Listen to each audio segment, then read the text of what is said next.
This Cook It Dicey is a D&D podcast about dudes being bros. What adventures will they get into? Only time will tell. Like the name suggests, this podcast could get dicey. Content warnings can be found in the episode description.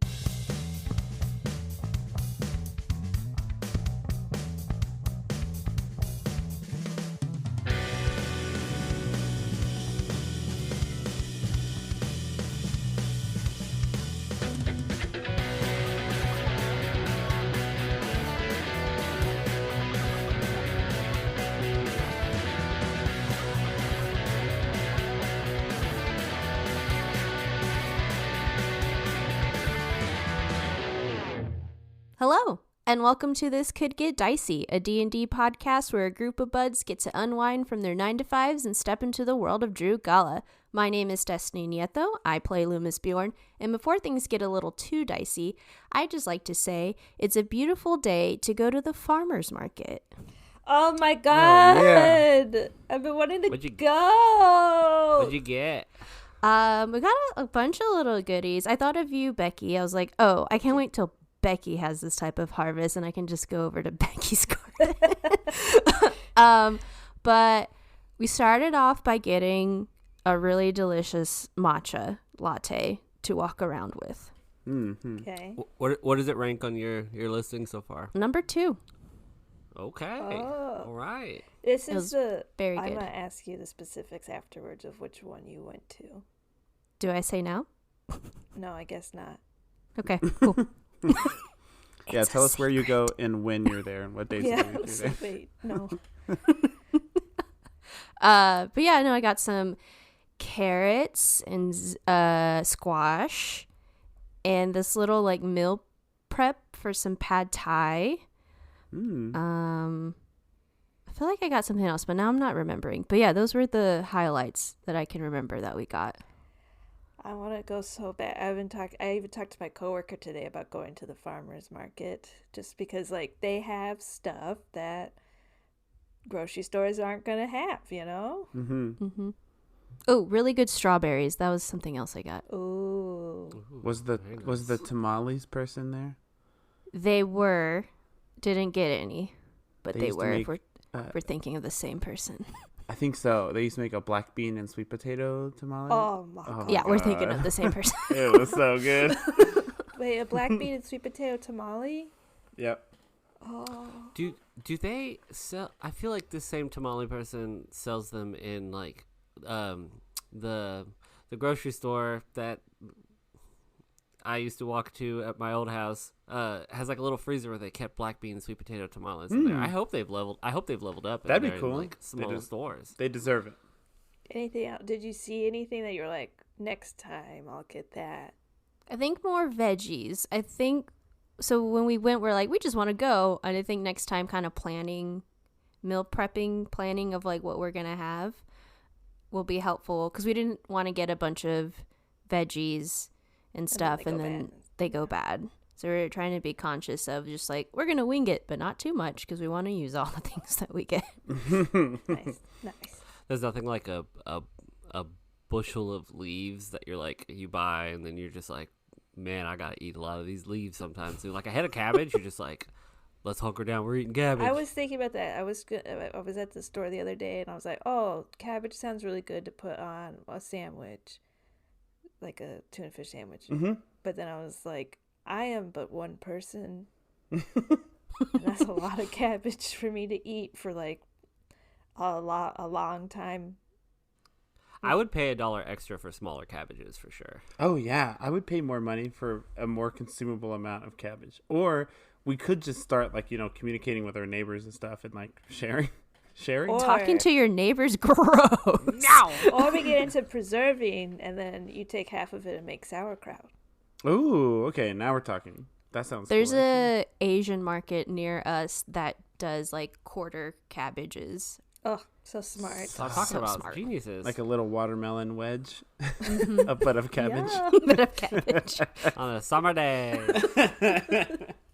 Hi, I'm Alex Villarreal. I play Elizabeth Dove, and it's a beautiful day to plan out your outfits. Ooh. Did you do the thing where you like take a picture of your outfit and then put it in your notes? In your notes, you're like, yeah. What Make the a sticker. No. You make a sticker of it. Have it, yeah. Oh, I have old phone. Can't make sticker. It's really Why- cool because then you can see, you can like scroll through your outfits and see like your color palette that you've been wearing, or like any trends. Like, oh, I've been wearing all gray recently. I should mix it up. Or, great, I've been wearing all gray. That's exactly what I wanted. So you Dang. can Is this like a scrapbook on your iPhone for outfits? Is this like a thing, or is it just you just do this yourself? yeah, it's like a little No, album. it's like you a trend. It's a thing. You can like put, you Oh. put Or it a all in the hack. same note. You like copy and paste the sticker of your outfit and like paste it in a note, and then you can see all of your outfits in like an array, like a neat little array That's- in a note. It's not a bad idea. That's cool. I don't think I would like to see. I don't think I'd want to see my record of my clothes that I'm wearing. The problem to me is that the most interesting outfit I have is just a different color of plain colored t-shirt. So it's not like I don't know. It wouldn't be very interesting. I wear the same T-shirt multiple days in a row. I'm like, I didn't have a meeting yesterday with that person. I'll be wearing the same shirt to this meeting. Yeah, when I packed out all my outfits, it was like 3 white t-shirts, 1 gray t-shirt, 3 black t-shirts, and then just like 3 button-down shirts and 2 pairs of pants. And I was just like, this is like a week of interchanging, like swapping clothes in and out. Honestly, sounds like That's too so many cool. T-shirts. That's I'm a lot of trying to be- t-shirts. But Yeah. there's like when you go on a trip, Alex is going on a trip. When you go on a trip, there's like always that chance. That You you never pee. you never That know you when piss you're gonna yourself, so that barbecue you shit eat 5 yourself, years of- Yeah. poop all over your clothes. You never know. Most of what's those gonna white happen. most of those white t-shirts are undershirts. Like they're not like white t-shirts that Right, I right, would right. like. I do have a white t-shirt that is like more like it's thicker than your average undershirt. So But yeah, I do be packing 9 pairs of underwear for like 5 days because Absolutely. you never know when you're You- gonna poop it your could pants. I've happen. never pooped my pants in my life, never put my pants. but what well, if? yeah, I have Okay, in my sure. life. I mean, I'm sure I have when I was like a kid. Or you never. No, Okay. have you? No, me neither. No. It's okay if you have. In my adult life, no, I have not. I have a super funny story about the last time I put my pants that I will not tell on the podcast. I just want you all to know that the last time that I put my pants is one of the funniest because it never happens. It was like I was just like I'm an adult. This shouldn't Patreon happen to me. exclusive, the episode where Absolutely, we I was all thinking the reveal where we same put our thing. pants. Whoever's into It's that just weird a, shit, like- you better subscribe. Like an ASMR podcast of me being like the last time I dookied in my trousers. I Do like a mean, true crime style. Who dookied in my fucking panties? if this episode's coming out in July, right? Is this July when this is? If we get 2 new subscribers in July, Alex will do an ASMR. June. This is podcast. June. We're in June right now. Oh, we're in June. Yeah. Well, if we get 2 new subscribers in July, There we go. then Looking ahead. Alex will tell this story, right? For Right, for Alex? at least For 2 new $5. subscribers? Well, $10 it's a pretty- total. So It's a pretty. I'll bust it down freaky style for the Patreon for the money. Yeah, it'll be like a 10-minute. It's not a long story. right, But it's an exclusive. but it's an exclusive. So exclusive. 2 new subscribers. Tell your friends, everyone. We get 2 new subscribers in July. Alex ASMR will, Dookie story. Alex will poop his pants on air.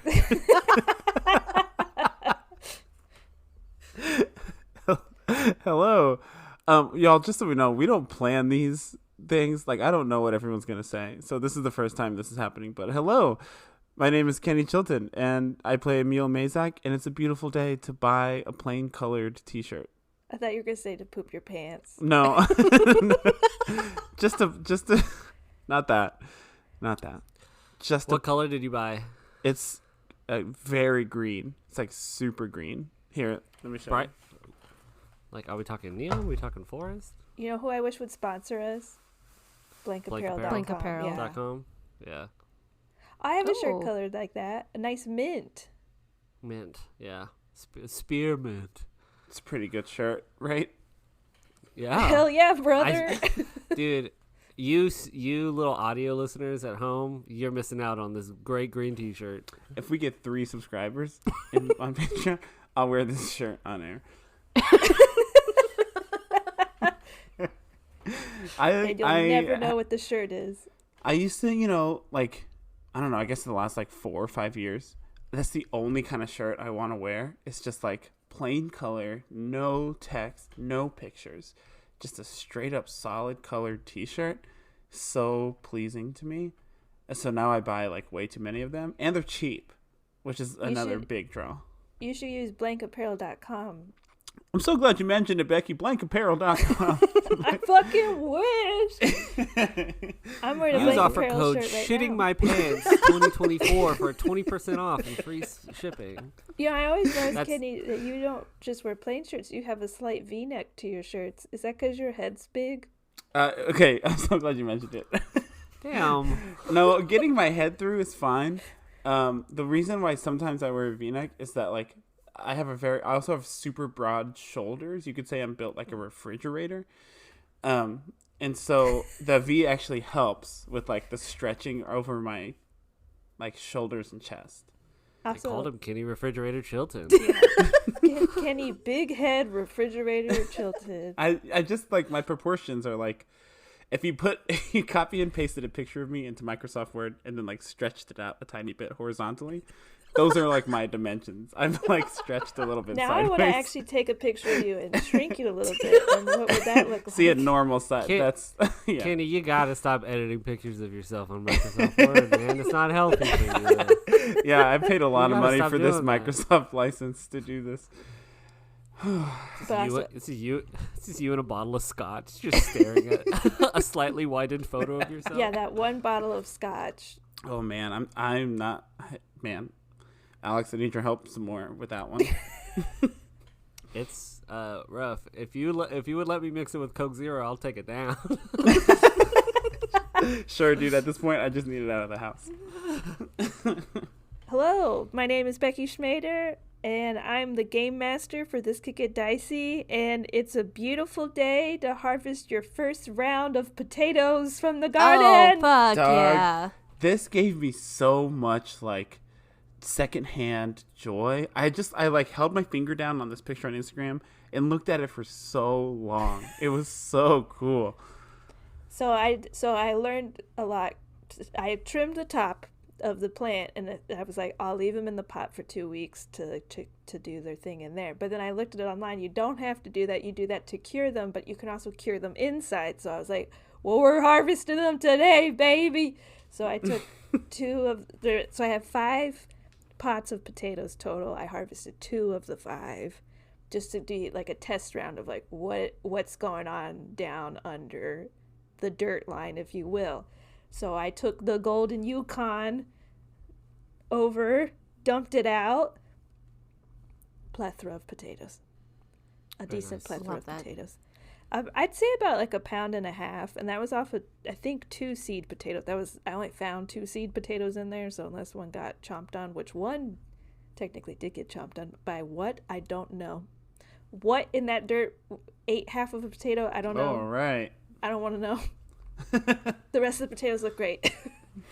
That's cool. And then I dumped out the purple potatoes. Those ones could have used maybe a little bit more time, which is fair because Yukon golden or golden Yukon potatoes, I don't know what the exact, those are early potatoes. So there's early potatoes, second early potatoes, and then your main crop potatoes. Okay. Everyone, okay. So your early potatoes would be like your golden Yukon, or like, I think your like red potatoes. Second early, I don't really know what are second early, but then your main crop are like a russet potato where they require the most amount of days to grow. So technically, Is early potatoes the same as new potatoes? technically, yes. That's why like your new potatoes are so small, because they're harvesting them like the sooner the better. Oh. And is that the same as New Wave from last week? Yes. Yes. New wave potatoes. New potatoes started in London in about the late 70s, early 80s. But anyways, I harvested some potatoes today. They're now curing in my cabinet. I can eat them at any moment. I mean, not raw. I don't think I'm supposed to eat Any potatoes moment, raw. Becky could just whip a potato out and start eating it, y'all. This would be so exciting. but I will be roasting them later this week, I believe.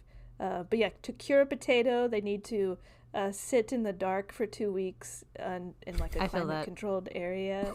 So that way they can thicken their skin, and then they'll be less prone to like bruising and their skin falling off. And then they can go out for 1 day of merriment and then have to go back in for a couple more weeks exactly. before they can have a thick enough skin to go back out. So they are curing right now, but you can eat them before they're done curing. But it's like if you want to store the potato for 4 months, then you need to cure it first. So there was like a good amount of potato. It was like impressive. Yeah, like you know those little bags you get, not the big plastic bags, but the little netted bags. Mm-hmm. Yeah, it was like I like 1.5 of those, maybe 2, probably 2. That's so cool. Yeah, I get those all the time. You should have bought them from Becky. You should go buy Becky's 1 bag of potatoes. I will. Thank you. I'm letting the other 3 potato pots just gotta go for a little bit, see if we can get some big chunkers in there. Oh, cool. So you get a stand at the farmer's market, but only sell to us. Oh, I wish. But here in Texas, we only get like I don't think we could do potatoes all the time. So I'm really thinking about sweet potatoes. I went to Whole Foods and got organic sweet potatoes just to see if I could grow them. Yeah. But they take a long time to get from potato to like what's called a slip, and then you got to put the slip to root, and then you put that into the ground, and that's like a whole process. And then 120 days later, you get sweet potatoes. So much faster in Stardew Valley. Yes, but true. Not in Farming Simulator. In Farming Simulator is about the same amount of time. It probably, yeah. We don't need to open that can of worms. Okay, y'all ready for some Dungeons and Dragons? Hell yeah. Okay. Last we left off, our adventurers had headed into the heart of Ursa Anore, leaving Helena, the champion of Siloria, outside of the city's walls. Their destination finally in front of them, they met many inhabitants of the city and learned about the community there. Many people within the walls of Ursa Anore appear to be followers of service, and many others seem to be afflicted with Drees blood as well. They're in varying stages of the disease. You all headed to the central longhouse of the city, stopping on the outside to meet Johnny Carrot Seed, and you headed inside where you found that there before you was your sworn enemy, Gramps. You all managed to set aside your differences though, and Loomis cooked everyone up a meal of root veggies, while Emil revealed more of himself to the community, including that he has Drees blood, I believe, and that his name is Emil Mazak. That is where we find you all enjoying meals and speaking with the denizens of Ursa Anore. Everyone is quite friendly. Many Drees blood have come up to Emil to welcome you to the community, greeting you with warm smiles and kind eyes. What do you all do? Whoever the most recent person is to come talk to us, I'll say, thank you. Please have some of the vegetables. Loomis is quite the cook, and I appreciate being here in your lovely town. It's quite incredible here. Emil is feeling pretty weird for being celebrated for being Drees blood. I think probably to Loomis and Ellis it's clear, like, this is uncomfortable for Emil, who doesn't often feel socially uncomfortable.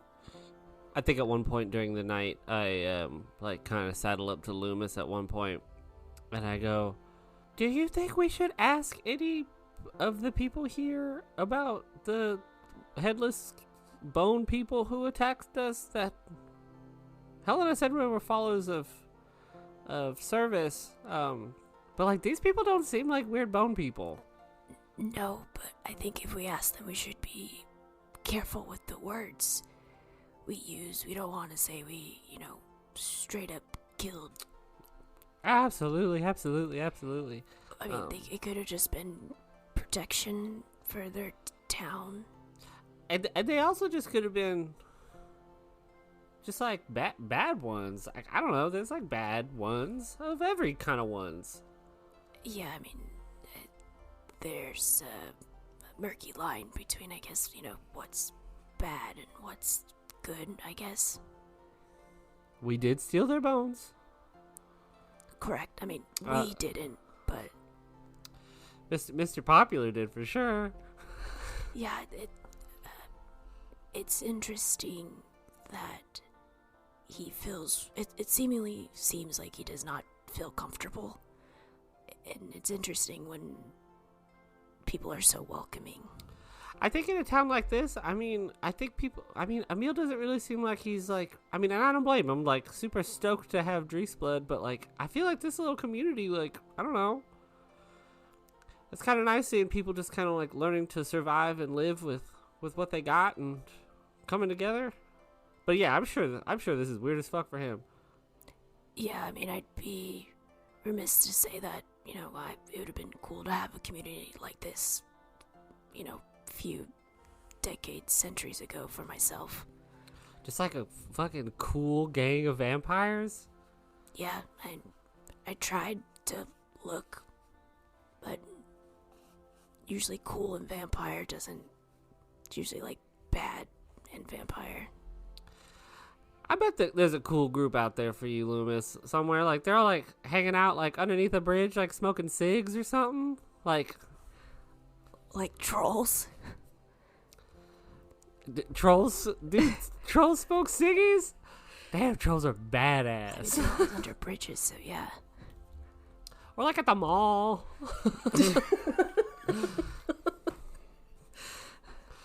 Next to I don't know PF much Chang's. about that. Yeah. I think in this, like, room that we're in, like, this tavern, like, I just want to scan around the room. Like, does anybody look like, I don't know, like, mean? Like, is there anybody in there that's, like, very clearly like, ooh, avoid that person? Go ahead and roll insight check. I'll do one as well. Okay.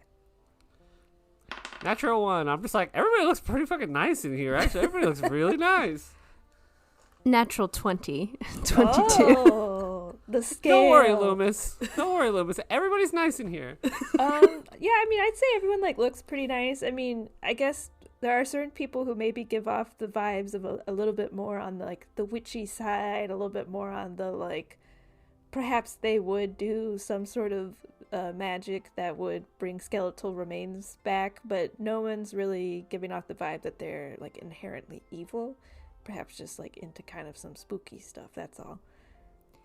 Yeah, I mean, from Helena's perspective, I thought everyone was gonna be rude and mean, but it's quite the opposite here. Yeah, it's like, and like, not to like dog on Helena's like way of life and stuff. Like, I'm sure she has like, I mean, I just think that like, I'm sure that she does have reason to not like members of service. I'm sure there are members of service that like don't, like, but it's like sort of those things that like do y'all just like hate each other? And if you go back far enough, it's like, why did y'all start hating each other in the first place? I don't know enough about religion to like really know if like, but like, I don't know. Everybody here has been pretty nice. It could just be, a century-old grudge that no one really knows how it started. Or remembers. Ooh. Oh, remembers, yeah.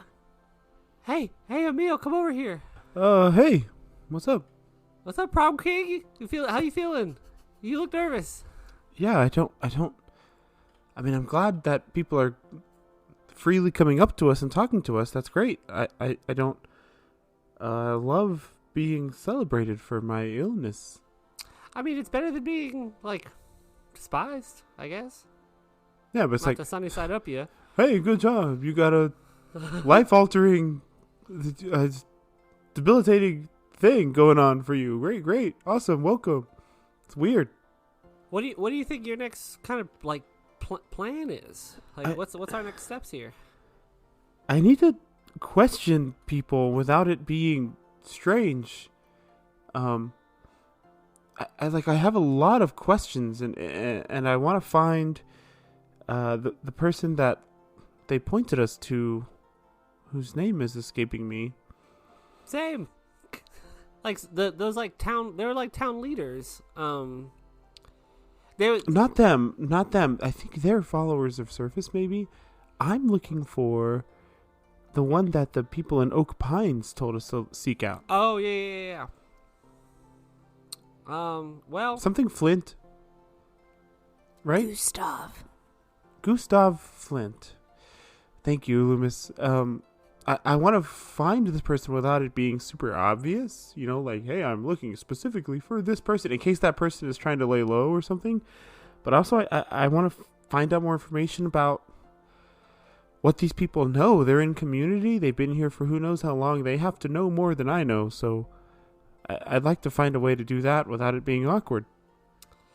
I mean, kind of. I mean, you're kind of on a roll right now with telling the truth. Like, I don't know how we're gonna find some dude named Gustav in a town we've never been to without going up to somebody and being like, "Hey, do y'all know a Gustav?" That's true. Yeah, that's true. I guess I'll just, I'll like look back at one of the people who's been kind to me, and like been welcoming or maybe talk to me a little bit. I'm just gonna approach one of them at random, who was like, approachable. Okay. Who do I see? Yeah, you approach a younger woman who definitely is showing signs of like Drees blood. The bark is going up like half of her face and like down her arms, but she's not like 100% tree person or anything. You remember that her name was Dandelion, or is Dandelion, and that's who you go up to. What race would you say she is? Human. Okay. I'll approach her, and I'll like take off my suit jacket at this point, and I'll kind of roll up my sleeves to be able like showing some of the bark and everything. And I'll say, so, Dandelion, right? You said? Yeah, that's my name. Hi. Emil, right? Yeah, Emil. Dandelion's a really interesting name for someone who's afflicted with kind of a plant condition. Is that a chosen name? No, just, I guess a terrible coincidence of some sort, but I'm just from, like, the farm countries out on the eastern side of Iceroom. Just popular name to name your kids after the flowers. Oh, like Far East, like where bees pollinate, like Honeyguard? Yeah, out your Honeyguard, yeah. Oh, that's interesting. I don't know too much about Honeyguard. What can you tell me about it? Are you from like the city? You have any family there? Oh, I lived outside of Honeyguard. I'm not from the town itself, but I mean, a beautiful town, lots of flowers and lots of bees, like you said. Honey's quite popular there. A couple of pretty major like honey manufacturers and therefore mead manufacturers too, I guess. But yeah, there's like some big families there that kind of run the honey business there. Yeah, you ever tried Vendove honey? It's really good. Oh, I love Vendove honey. Yeah, boy, I wish I had some right now. Me too. That'd be really cool. What do you know about that family? Oh, this is not what I expected out of the conversation, but here we go. I feel like Alice is just like, mind your business. I thought I was doing this solo. Oh no, you are. Yeah, but imagine. The Vendove family, a very proud family, very old family that's been in the area for a long time. I don't know like the intricacies of the family. I know there's a Mr. Vendove and Mrs. Vendove, and they've been there a long time running a honey farm. And does your family live near Honeyguard still? Are your parents, Drees blood, or any siblings or anything? Oh no, just me. I guess I don't know anybody up our family tree or anything that is Drees blood. So Nobody? Not that I know of. I mean, it's very possible that they had it and died, or went missing or something like that. But not my mom, not my dad. Not any of my siblings. And it just started happening for you one day. Just Drees blood things started popping up. Yeah. I'd say about when I was like maybe like 15 or so, I started, seeing some things change. By 20, I felt it was spreading a bit that I should probably go find some answers, and my parents agreed, so I kind of set forth looking for answers. Biggest city near Honeyguard is Mistfall, so I headed off there and saw what I could see what I could learn there. That's exactly what I did. That's so funny. Oh, are you from around Honeyguard? I'm not. I'm from Venzor, actually. Oh, okay. You're really far away from your home. Yeah, I'm a long ways from home, and honestly, I'm a little out of my depth here. I was not expecting to find a community as robust as this one. Yeah, it's pretty exciting to know that there are other people out there like us who have Drees blood. It can be pretty isolating feeling, but coming into the community, it's nice to know that we're not alone, and there's other people who have perhaps been right where we're at, experiencing similar things. And yeah, the shared experience, that's great. How do we stop this? Like, how do I stop it? How do I stop it and get rid of it? Well, I've been here a little bit. You might visit the town healer. You could visit him. His name's Bear. He's not in here right now, it doesn't seem like, but big guy, Drees blood himself, often wears bear furs around his shoulders, hence the name Bear. But he's like the town healer. He does a lot of research and kind of has been looking deeper into Drees blood. As far as like how do we get rid of it, I don't know if there is a cure that we've found. I mean, the cold definitely kind of puts you in a state of stasis that you can kind of decide if you want to suppress it more or if you want to kind of let it flourish. It sort of becomes your choice here within the cold, instead of it's you gain a little bit of control over it here with the cold. Have I felt what she's talking about? Yeah, I'd say that you've definitely felt like a sense of like dormancy kind of come over your body, and that it's not like accelerating one way or the other, but that there's you've only been here like a little bit and you've been in the cold for like a few days, but you definitely can feel like a level of dormancy within you. Yeah, it doesn't get this cold down in Venzor. Yeah. I hadn't noticed until people started mentioning it to me that the cold is helping. But I to be honest, Dandelion, I don't want to settle for this. I have things going for me elsewhere in the continent. I want the freedom to move. So thank you for the tip about Bear. I will find him. What if I want to learn more? Like, you said go to Bear. Is there any kind of historian or keeper of knowledge? There's we don't really have like a town council or anything. We're not like the bigger cities, so we don't have any like council members here or anything. Oh, God.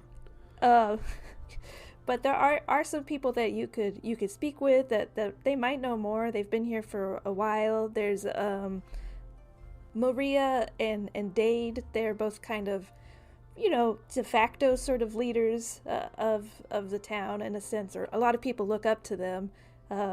And I believe Natasha Vellamwood is somewhat of a historian, but she kind of keeps to herself a lot, though. I don't see her too much. Are they all Drees blood people or no? No, they're not. They're not all Drees blood. Maria is, and Bear is, but Natasha and Dade are. They're not. No. Okay. Well, is there anything else you would advise for someone who's just coming into their own? Roll a like a persuasion check. I guess you're trying to seem very charming to Dandelion, I assume. So roll a persuasion check. All right. 10. She kind of like lowers her voice a little bit. Are you do you follow service at all? Can I make an insight check on that? Is she a follower of service? Yeah. She's trying to bait me. Insight 6. You get from her appearance that she has no tattoos on her. She's not wearing like black stag horns or anything like that. So, she said she's been here for like a decent while, like a couple years at least. So, or like at least like a year or two. So you would think that if she were a follower of service, that she would have some sort of like symbol on her, and she does not.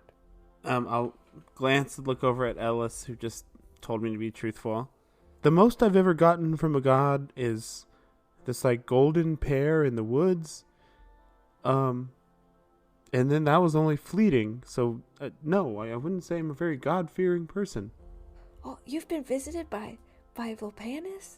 Yeah, it was pretty sick. But although, like I said, it was just like a one and done. It felt like a kind of a one-night stand situation, and then it was over.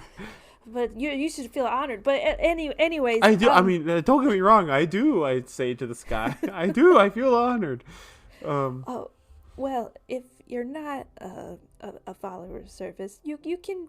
It's not like a secret, like or anything. But you might want to also talk to Gustav. A really nice guy.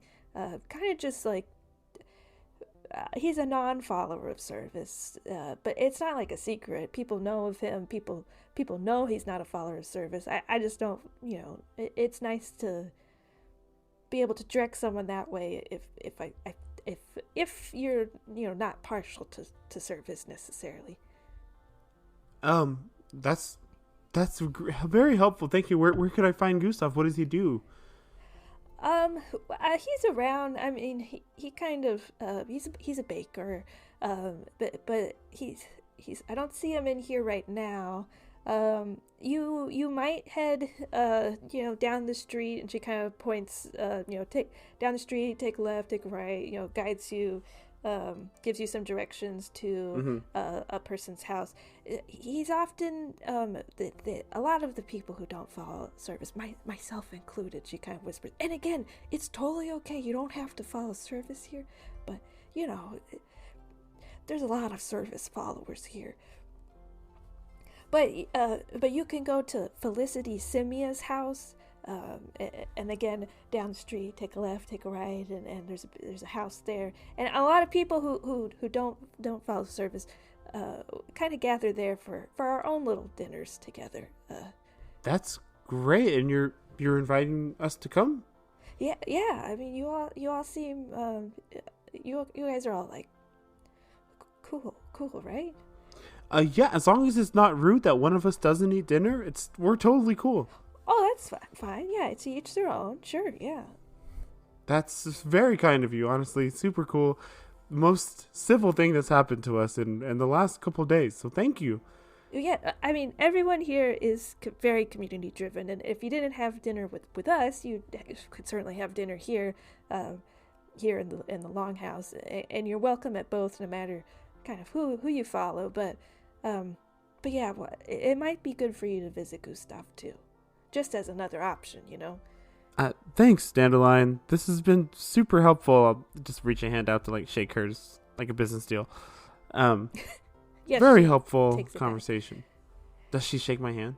She does. Yeah, she reaches out and shakes your hand as well. You notice that her at least her right hand, which she's using to shake your hand with, is definitely covered in a fair amount of bark. And yeah, I'll do the same actually. I'll bark up my hand. I'll let it turn into that and shake her hand. I don't know what I was expecting out of Ursa Anore, but this you amongst others have made it a really nice place to be. Well, thanks for saying that. Yeah, I hope you find what you're looking for here. A lot of people come to Ursa Anore looking for answers, and some people find them, some people don't. But hopefully you can find at least something that you're looking for. Last question, and don't don't read into this one. Are there other kids here? Oh, yeah, there are kids here. Yeah, you know, she kind of like points in the crowd, and you can start to see them a little bit. There are some children running around. Definitely not like large population of children, but yeah, you see like you know, a good like 5-10 running around. Thanks, Dandelion. And I'll like grab my drink and just kind of lean against a bar or a table and just watch the kids for a while to look for any signs of Dreesblood children. Okay, yeah, go ahead and roll investigation. That's much better. 23. You notice there's definitely some who, you know, with the 23, you can see like the kids running around, and then like some they run back to their parents, and then they run back out, you know, as kids do.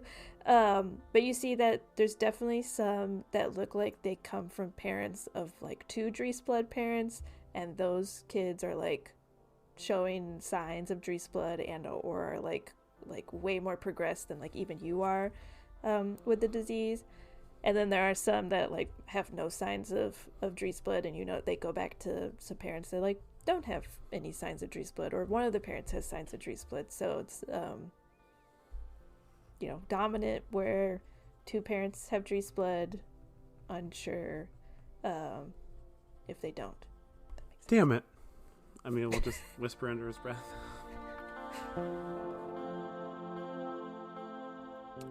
Welcome, everybody, to America's favorite podcast, the This Could Get Dicey ad break. Thank you so much for listening to episode 51 of our podcast, This Could Get Dicey. It's incredible that you're here, and we thank you so much. I want to give a specific shout out to one of our Patreon members, www.patreon.com/TCGDpod, Alex. And not me. I'm talking about our good bud, Alex. Thank you so much, friend. Thank you for being a day one listener. It means the absolute world to us, bud. All the love. If you want, you can check out our website, www.tcgdpod.com, or our Instagram or TikTok at TCGDpod. Consider becoming a Patreon member. You can check out our Bandcamp at bandcamp.com/TCGDpod. TCGDpod the whole way down. You know it. You love it. Y'all, thank you so much. Let's get back to the episode. All right, does anybody else do anything? It's probably about I forgot what time. I think it's like early evening as you all are kind of hanging out. We've long rested since the battle Fight. with the Skellies, right? Correct.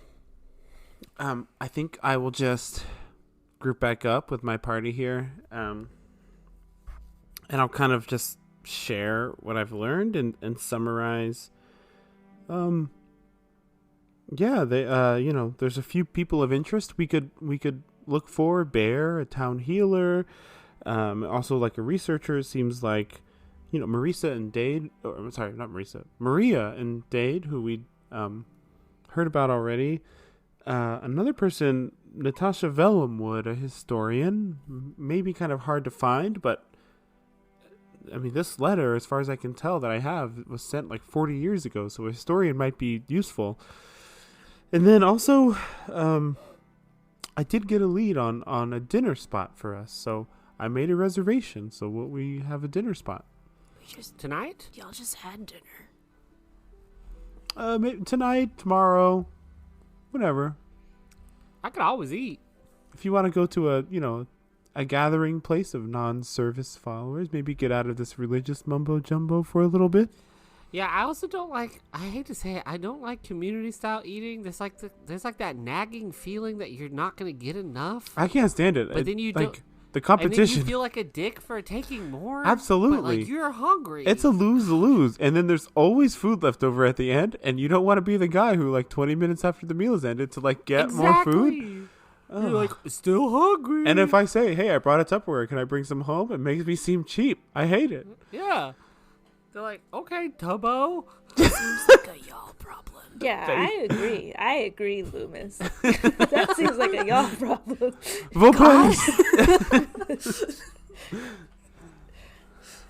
Anyway, found a place for us to have dinner with other maybe Great. like-minded people.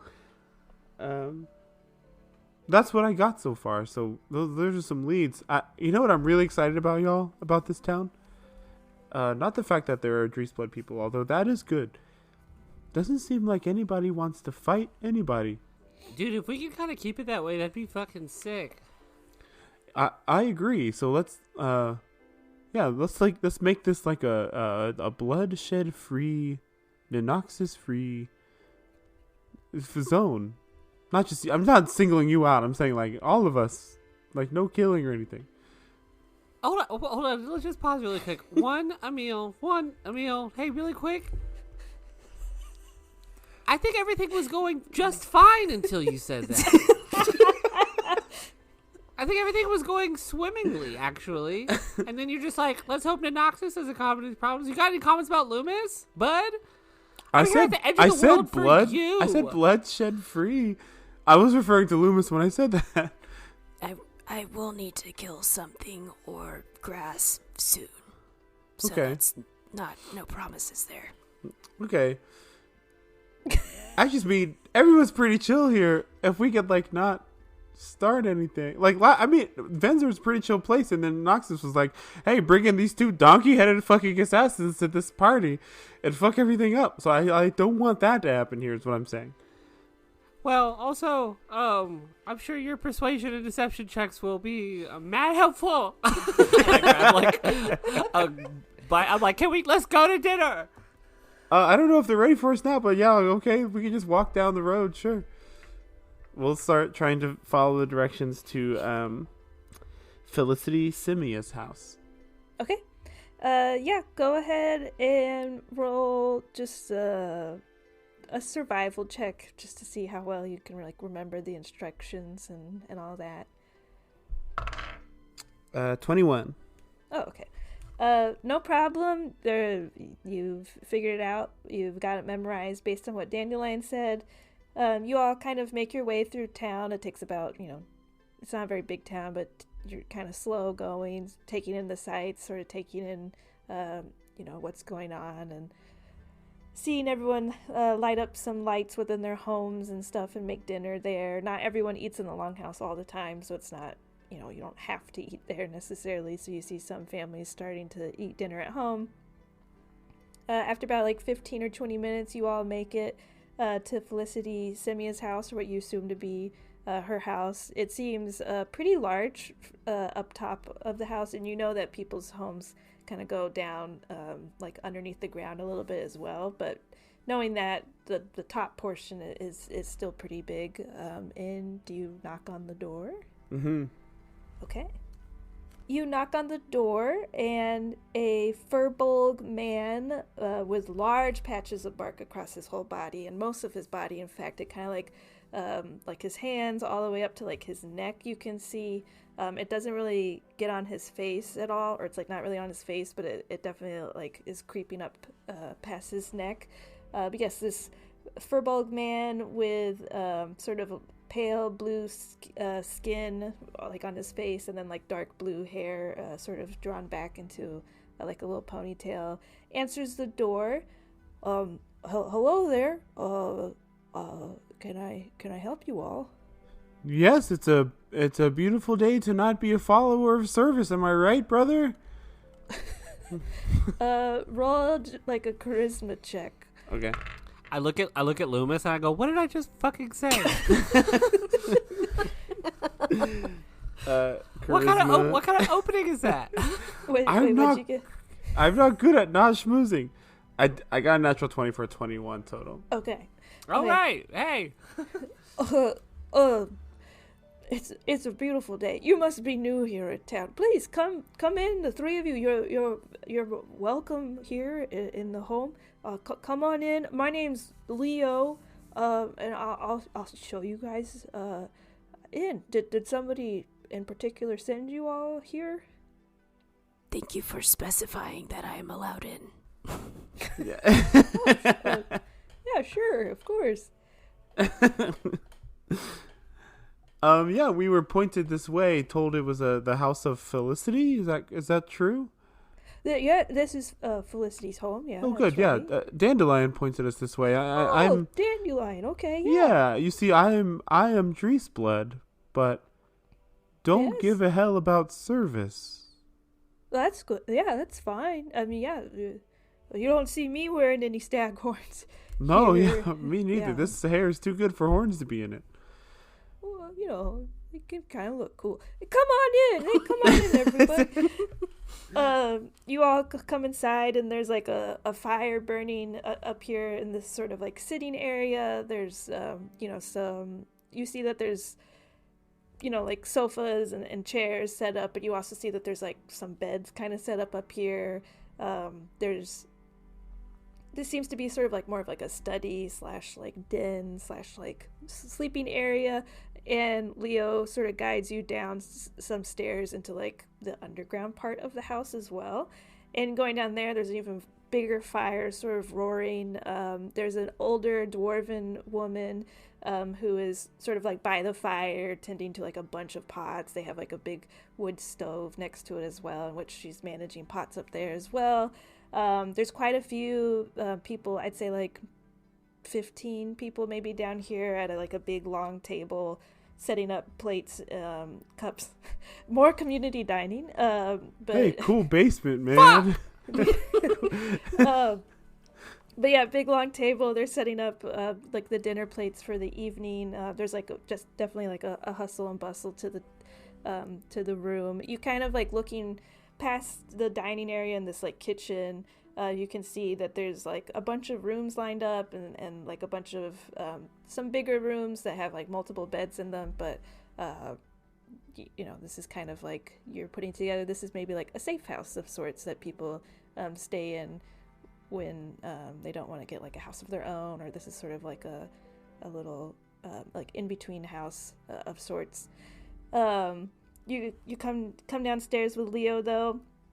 Oh, welcome in.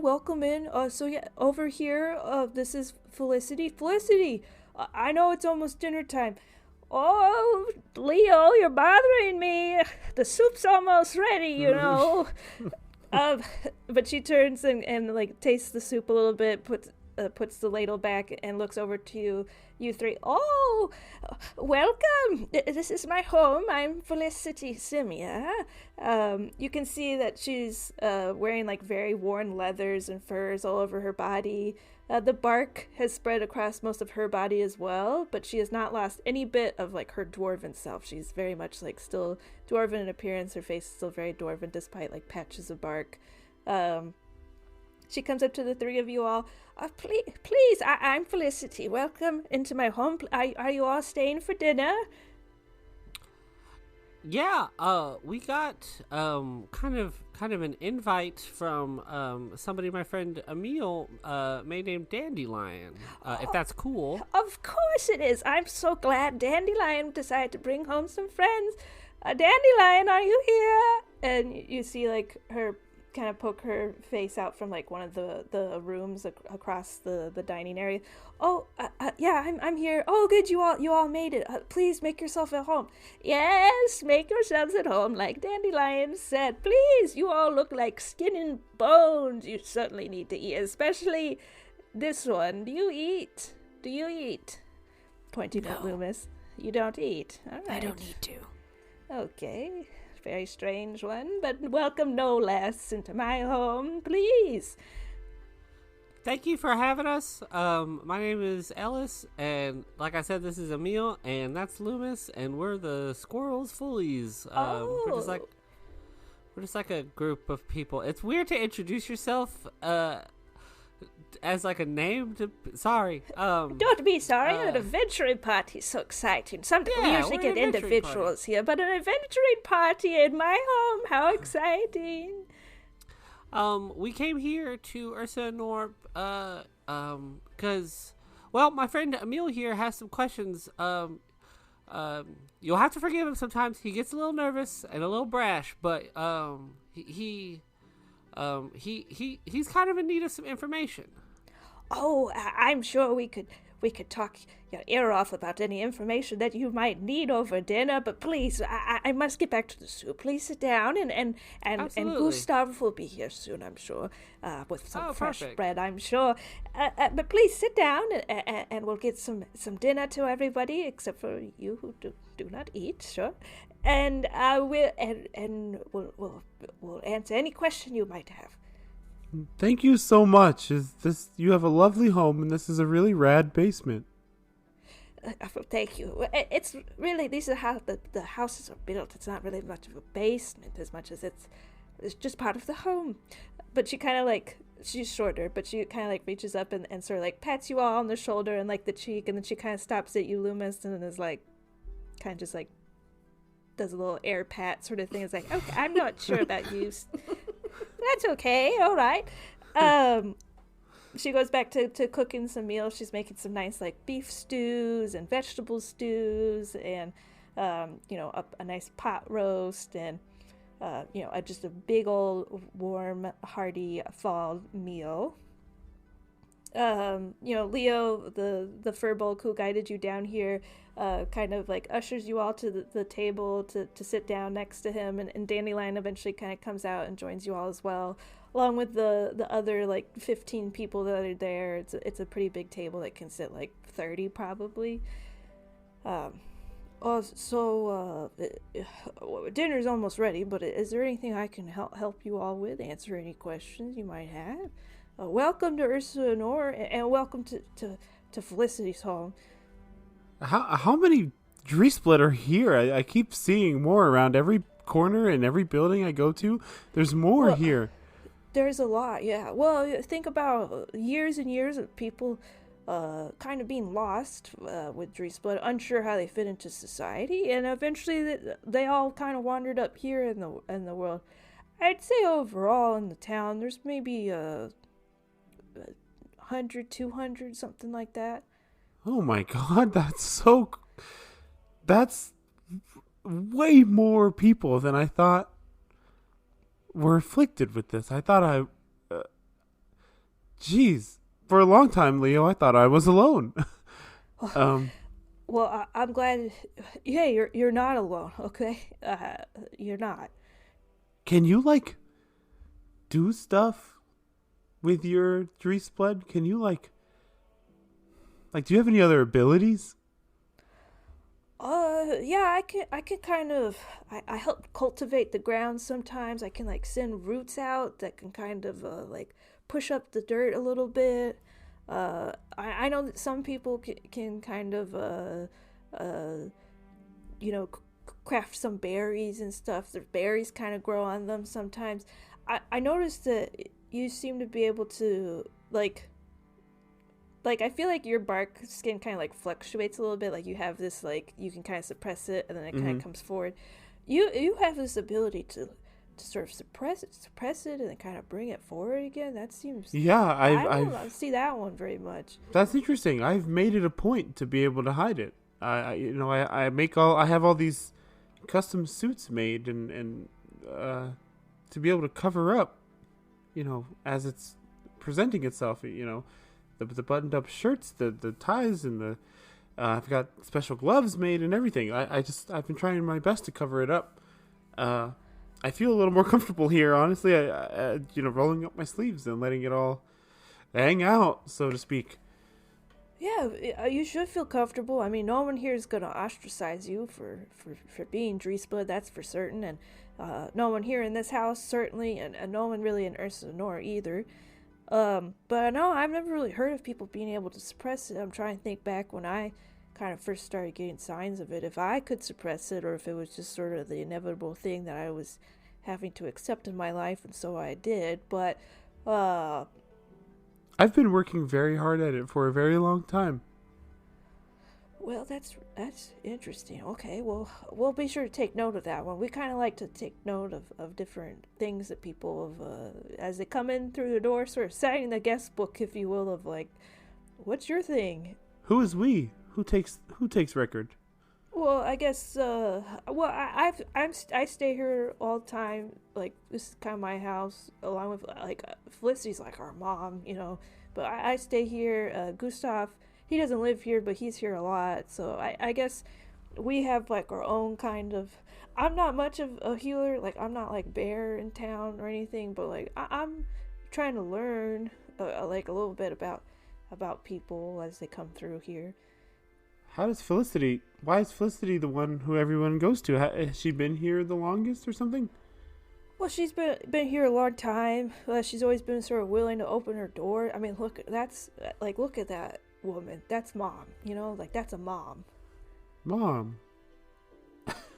Where is she from? I don't know. Felicity, where are you from? Oh, I lived in Thornhill like 50 years ago, I think. Yeah, I've been here a long time. Maybe I've been here 75 years. I don't really quite remember. She kind of just, like, her memory's maybe, like, a little bit shot. The Dreespled's, like, pretty, far along with her, and she's, like, older of age, so, it's hard to tell how long she's been here and how long she's had, Dreesplet, but she thinks she's from Thornhill. Leo, you've been so accommodating. Thank you. Oh, sorry, Alice, were you going to say something? I was just gonna ask Leo on our way into town. We happened to spot some friendly faces. They were kind of skeleton based. One didn't have a head. They were kind of scary. Do y'all? Is that something that happens around here a lot? They were friendly faces? No. They were not friendly. Not friendly faces. Happens a lot. It would make it seem like it's not someone specifically doing that. People in town are specifically doing that, if that's what you're maybe getting at. Word? We are not doing that here in this house. That's not our thing. Definitely people who follow service are doing that. Is that like a protection for the town, or is that just like mean stuff? Like a little, if I'm honest, a little of both. I think they say it's for protection, but like, we also have like walls around the city and like guards at the gate. So like, do we really need skeletons walking? This one's been a hot topic.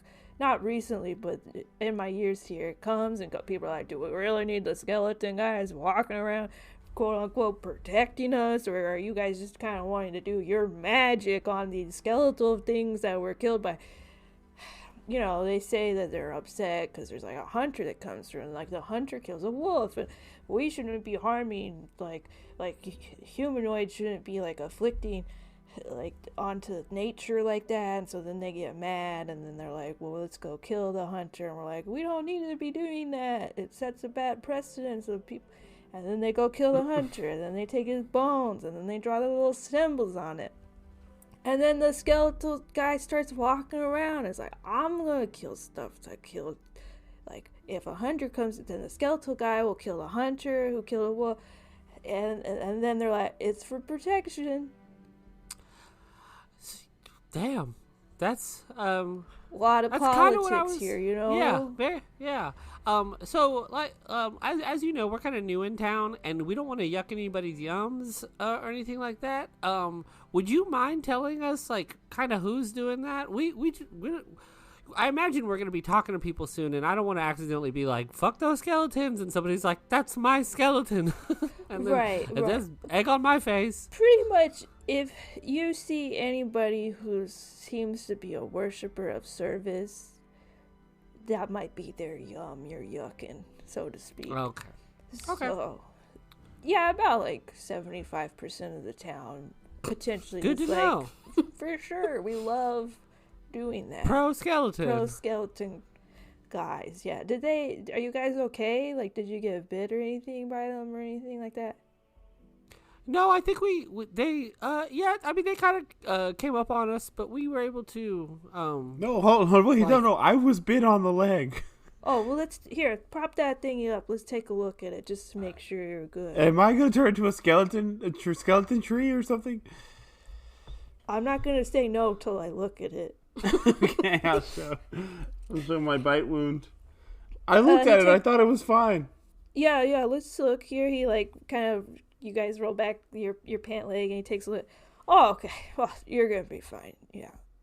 Oh, thank God. Are you a doctor? You said you're not a healer. 5 seconds ago, you said you're not a healer. I'm like, and now you're saying I'm fine? Okay.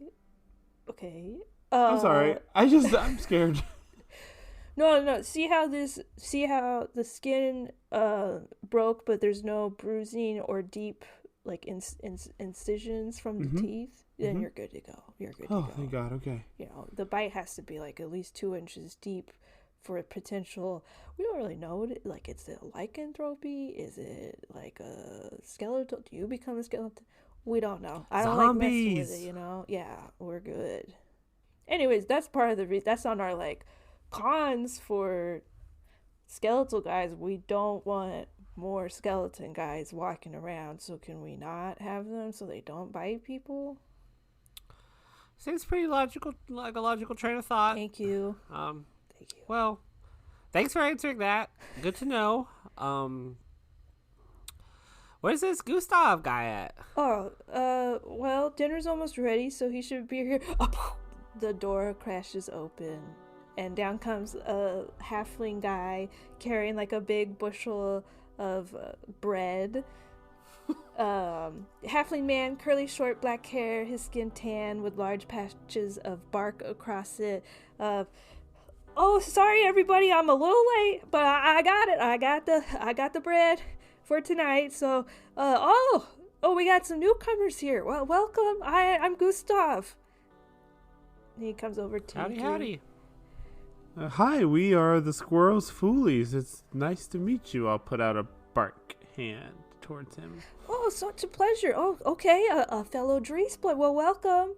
I hope everyone's been accommodating so far. Excited for you to have dinner with all of us. I'm sure you've kind of met a good amount of people here. Yeah. Very excited. Thank you. Everyone's been alarmingly welcoming. Well, we like to take care of our own here and friends of our own, so to speak. But we like to make sure that everyone's good and welcome here. And did Leo give you the rundown about the skeleton thing and like the politics around all that? And Yeah. At length. Yeah. Okay, well, yeah, there's been politics here in town, so we just want to make sure people are always aware of like both sides of the table, so to speak. Absolutely. Emil is putting some guards back up, feeling a little worried. He's like walked into the basement of this room. There's all these people around him with who knows what abilities. Yeah, Gustav, it's been great. I've heard your name a couple times. Some folks from Oak Pines have told me your name to come look for you, and some people at the Longhouse said to come look. I can't wait. Let's get some dinner and have a little chat. Absolutely, yeah. We want to make sure everyone's welcome. That's what Felicity and I have always wanted, to just make sure there's a home for people, that they feel good and safe. So, all right, let me get the bread toasted up, and he moves over to Felicity, and they start kind of like tossing bread around. Boom. Great. I'll circle up the team real quick. Loomis, do you think that we're safe here? Have you seen any evidence that, like, I don't know, are they trying to kill us or something? Can I roll an insight check? Yes. Dirty 20. These are just like really nice people who truly want kind of just, the followers of service can be like a very intense group, and they send mixed signals, a little bit of like, you have to follow service, no, you don't have to follow service, but we'd like you to follow service, that kind of thing. And this is definitely like the group that's just like, we just want to make sure that people with Dreesplit in particular, but anybody who comes to Ursa Anore feels welcome and safe and like has a place to stay and doesn't feel like they have to be like pressured into doing anything they don't want to do. And that's what like this house is about, is like family and comfort and being comfortable. Yeah, say what you will about, different religions, and there's clearly a divide between service, not service, but either way, the communities here just seem just that, a community of people trying to take care of each other and their guests. add no benefit to their individual wealth? I don't think so. Oh There my it is. gosh. I don't believe it. I'm suspicious. Because people are being courteous. Nice, nice. I'm just saying.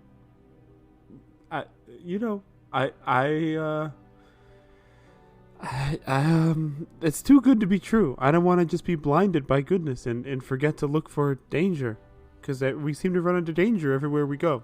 I will say though that like of all the places in the city, like in a place that's like 75% service worshiping, skelly loving, like intense people, we like walked into the one place that like isn't that.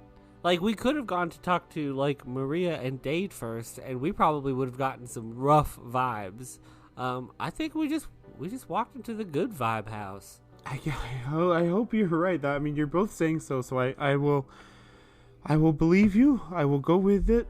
And I guess we can just be honest with these people and try and get what we need. I mean, I'm trying to search for a parent, but also a cure. It doesn't seem like they think that exists or want it. Well, let's get into this dinner and start asking the harder questions. Mm-hmm. Yeah, you all kind of turn around, break up from your little group, and sit down. Everyone kind of comes out from their rooms and settles around the table. There's about 15 people again, including with the three of you. You know, you're about almost 20 with everybody here. Gustav sits at one end of the table. Felicity sits at the other. Felicity kind of drops off some big cauldrons of soup in the middle of the table. There's like cornbread. There's some nice hearty like wheat bread and rolls. There's vegetables and stews and vegetable stew and roast beef and all kinds of hearty food for the table, kind of like a Thanksgiving meal of sorts.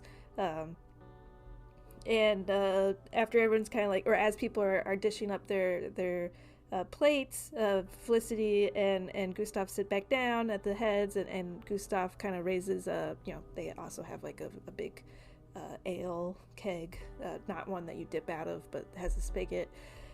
Oh well, we have some new people here tonight with us, so we'd like to welcome them into the home. So Emil, Ellis, and Loomis, I hope you feel most welcome here in Felicity's home. Thank you, Felicity, for having us once again for a wonderful meal. Oh, everyone, I hope you enjoyed tonight's dinner. I hope it brings us much sustenance and bless us all. And everyone kind of raises their mugs, takes a sip, and starts getting into the dinner. I'll dig in alongside them. I'm in it. At some point during the meal, I'll look over at Alice and offer him seconds if he's enjoying it. Is the food good? We're having a good time. Food's really, really good. Nice home-cooked meal. You all have been away for a while, and this is better than a lot of the meals you even eat in Venzor. Just real good, like organic food, homegrown on the farms in the cold. It makes sense. I do. Absolutely. Okay. You all do anything? Talk about? Question anyone? I like lean over to Emil and I'm like, what are you gonna ask first? I feel like I need to know why everyone here is chill with being Tree's blood. First, like if anyone's actually searching for a way to stop and reverse this.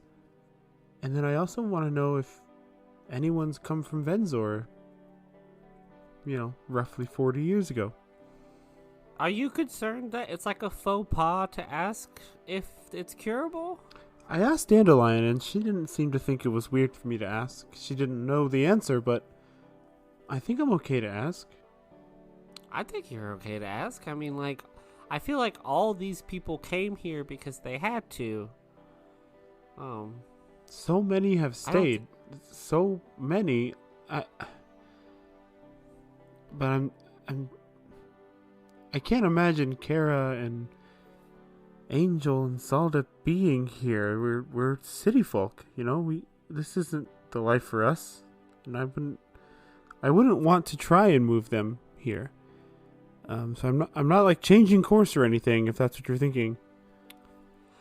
No, I think and I think it's like super validated and like justified, but like I sort of feel like ever since we've kind of came to this place, like you've kind of been scoping this place out for like a sense of permanence, and like I don't think you're there yet. You know, like even if this place doesn't have like the answers you want, like I don't think you have to start thinking about closing up shop, packing your family up, and moving them up to the city. Like I think your first step is just to be like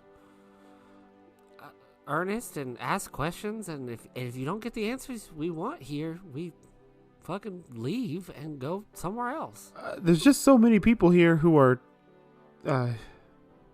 collected together. They have to have something useful, and I'm not sitting here making any contingency plans to like move here. That's not even in my realm of possibility yet. But it's working for these people for some reason, so it's hard for me not to have contingency plans, but it's not at the forefront. I'll like lift up from our little side conversation and look over at Gustav and say, "So Gustav, I'm very curious. How long have you been here? Why did you come? Why did you stay?" Oh, well, I've been here about as long as Felicity's been here. We've been here about, I think, 75 years is about what we're just friends, not me and her. We're just so we're clear on that one. But been here about 75 years. Came here looking for answers, I think, as most people are. And Ursa Anore, while it's a safe haven for Dreesblood, has always been kind of a safe haven for the people who don't fit into society in other places of the world. So, kind of came here just unsure where I fit in the world as a Dreesblood. Came to Ursa Anore and found that there were other people like me here. Stayed because finding that sense of community with other people that look like you is definitely better than living in the city with people that don't look like you. So it's definitely helpful to be next to someone who's feeling the same way you are, has gone through the same trials and tribulations that you have, and can kind of commiserate a little bit on what's happening to our bodies. Yeah, you've been here 70 plus years, and have you changed much in that time in terms of the Dreesblood condition? Certainly a good bit. I think it still slowly has progressed in 75 years. It hasn't been perfectly dormant, but 75 years is a long time. I came here with it being I had a big patch on my chest, and now I'm able to control the roots in the ground, and I'm able to locate plants sometimes, and the bark has covered most of my body, but I've been holding off on any sort of full transformations into that of a fully realized Dreesblood. Yeah, I've certainly changed in 75 years, yes. I've recently discovered the full scope of my abilities, and have actually trained. Is the whole room kind of in on this conversation now? Yeah, I'd say like everyone, people are kind of like in and out of it a little bit, but a lot of people are listening. I'll say I actually trained to see what I can do before I knew what was going on, and I've got a lot going on. I can, the bark I can kind of control, especially here in the cold, but I can also do this, and I turn my hands into like the super sharp twisted roots. I can channel life force from one being to another against their will.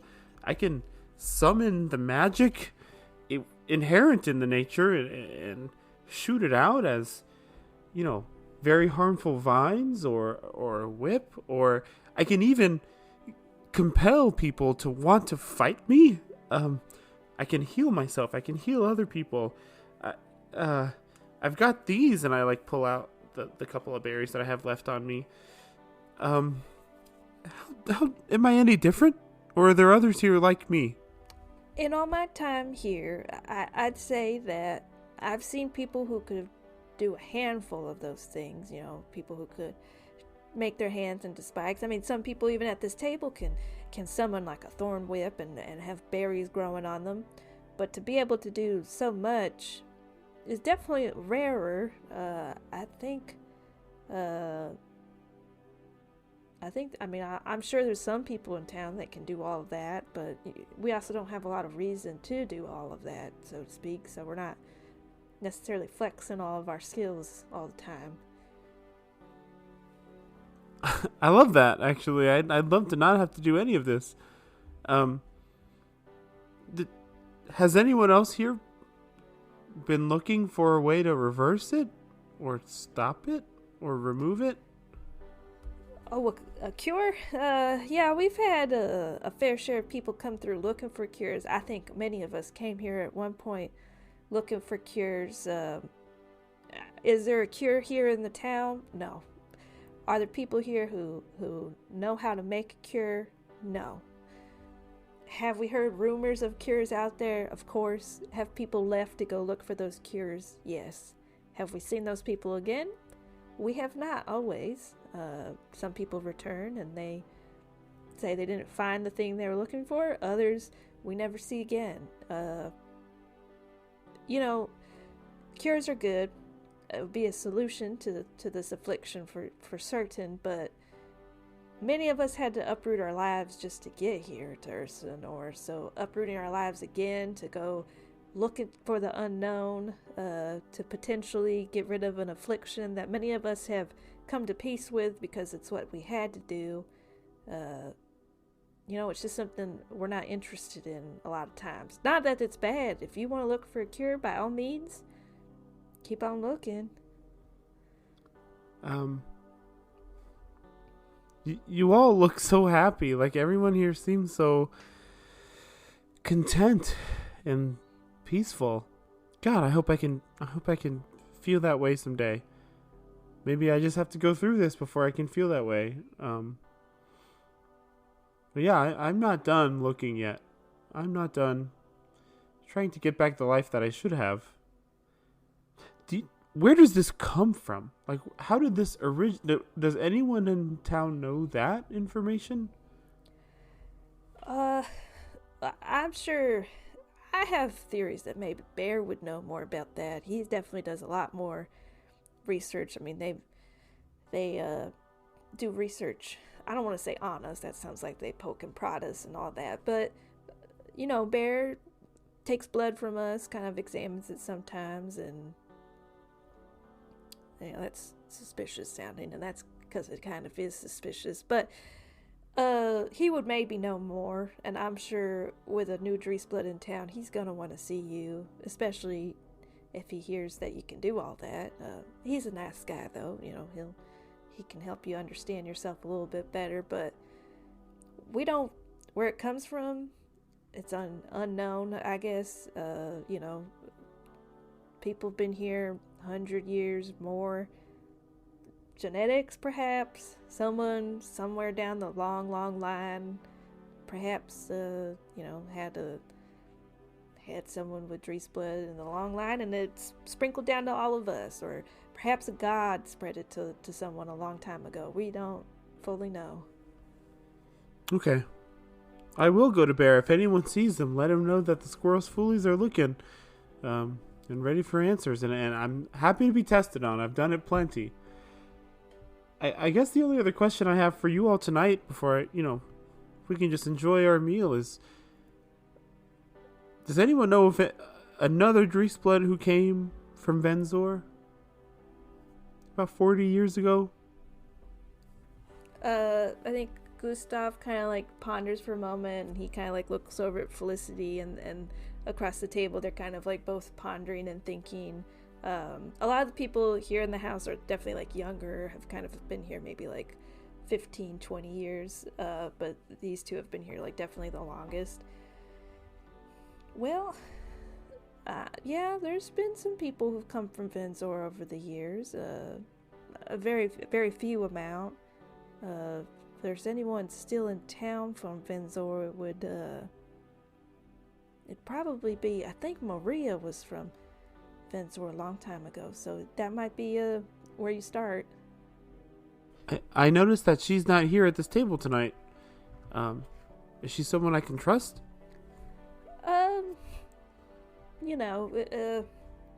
She's certainly a follower's service, and her and Dade are well liked here in town by that 75% of service followers, I'd say. We don't dislike Maria, and she's like another mother figure within this town. She makes sure that people are taken care of, and that's important. Trust it's a hard word sometimes, so that's a strong one. I don't know if I could say I trust Maria, but she's kind.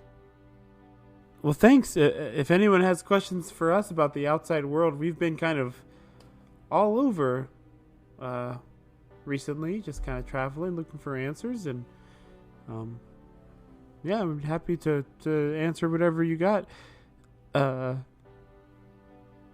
Thanks.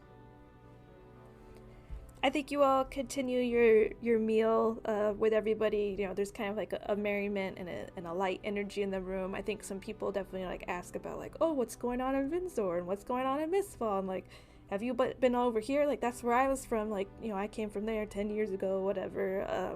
So everyone's kind of like jumping around, asking a lot of questions about, they haven't really traveled outside of like a day or two from Ursa Anore.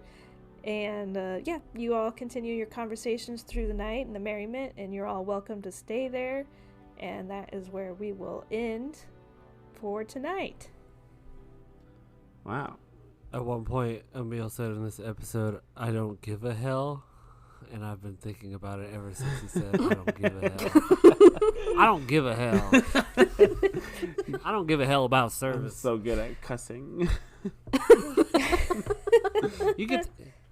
You get the frick away from me.